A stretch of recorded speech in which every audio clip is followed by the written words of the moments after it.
is explain to us how this transaction was in the best interest of the client. Ooh.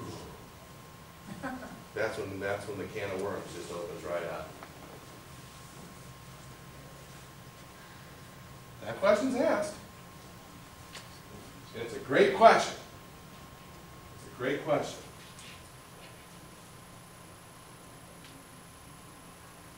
Now, disclaimer. I found that disclaimers are ineffective. You can't disclaim away your fiduciary duties. You can put a disclosure, but that has no, that's part of your fulfilling your fiduciary duty, is to provide the disclosure. But you can't say, I hereby disclaim any obligation arising out of my breach of my fiduciary duty of care.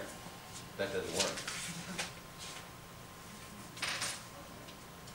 What to disclose about a short sale? Now, before I show you the disclosure that I put together, the CAR forms. I don't know if you guys have seen the CAR forms. There's a listing agreement, and then there's the purchase agreement. Both have a disclosure in there having to do with encouraging the client to talk to a tax professional and talk to a legal professional. But it's a 2-sentence snippet that says, it basically says, we're not tax attorneys, we're not CPAs, we're not lawyers, we're encouraging you to go talk to them. That's essentially what it says. Then I say, you know, and it's buried. It's buried in a mountain of paperwork that the client's given, and I disfavor that because I don't care, even if it proves to be effective at the time of trial. You're at the time of trial. I don't want you there to begin with. Okay, and it's there because you're there because of client surprise. If you can avoid a legal problem, avoid the legal problem. The way you avoid the legal problem is you avoid client surprise. The worst things in the world can happen to the client, and they won't come after you so long as they're not surprised by it. Again, that's fairly accurate assessment of how things usually play out. But usually, if you're up and up with the client and you prepare him for what's coming, he's not going to be surprised, and he's probably not going to revere you as the bad guy. What does a disclosure look like?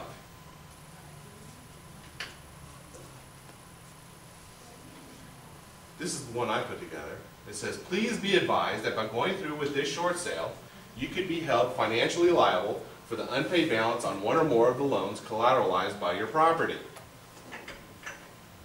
If you lied on your credit application, then your obligation to pay any unpaid balance could prove to be non-dischargeable in bankruptcy. Also, there is a chance that you could incur tax debt by going forward with this sale. We are not lawyers and we are not tax professionals. To this end, you are being strongly urged to seek the advice of both legal counsel and a tax professional in reaching your decision to sell your property. If you choose to not obtain the assistance of legal counsel or the assistance of a tax professional, then you are relying on your own independent judgment in reaching your decision to sell the property. By signing below, you specifically represent and warrant that you have read this disclosure, that you understand this disclosure, and that you are not relying on any representations or warranties of your real estate agent and or broker, either express or implied, in reaching your decision to sell. We get a copy of that? Yeah. Now, in light of what I've said so far, it might behoove us to add a little snippet in there that talks about the criminal ramifications of bank fraud.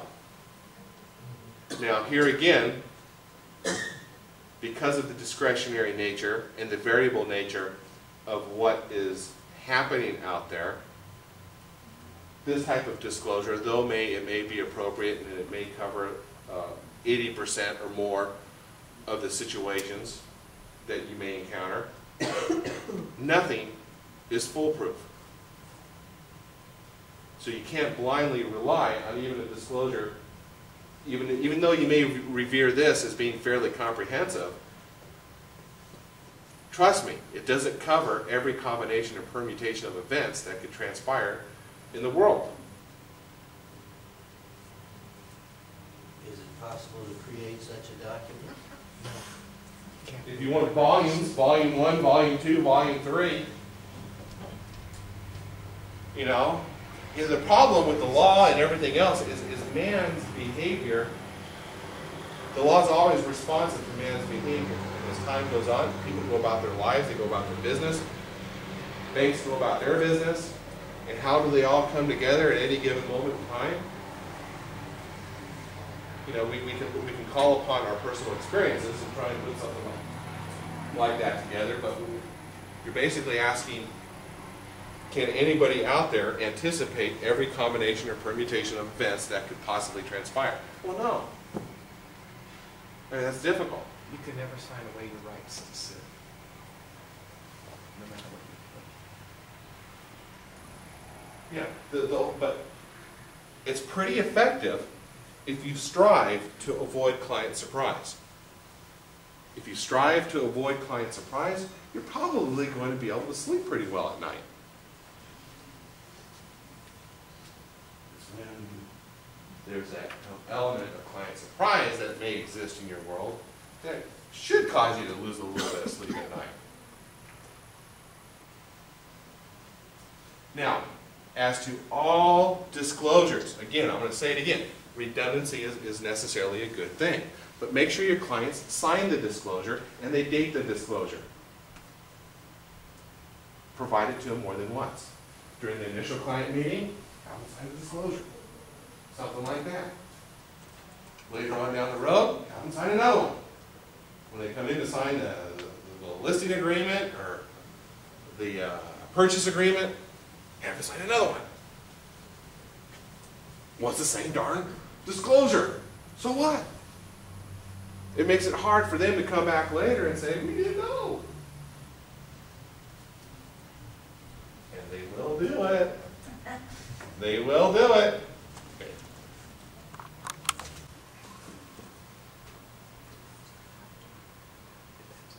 What happens if you neglect to make these disclosures?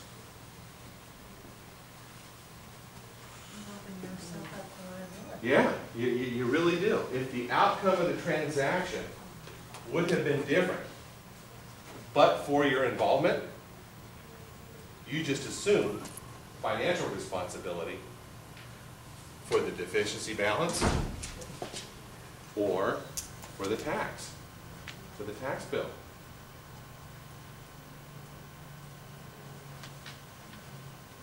It's where E&O insurance takes on a whole new level of importance.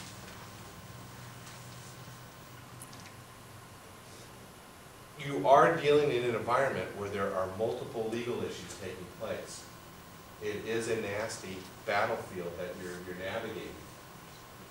And the outcome of the transaction would have been different but for your involvement and absence of disclosure. And you just assume financial responsibility for all the detriment caused to the client. Kind of a sobering topic.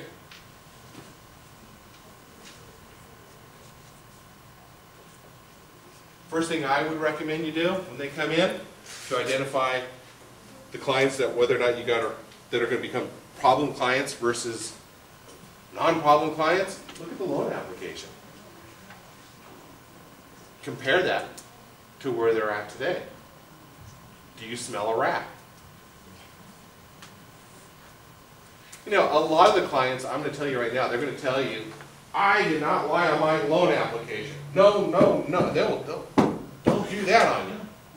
Why do I have to show you my loan application? But I insist. Because here's why. The client has a recollection of what he said to his loan officer. But they do not have a recollection as to what was specifically written in the loan application that was ultimately submitted to the lender. You know some of those loan brokers, I'm sure none of them are in this room, but some of those loan brokers did fabricate income.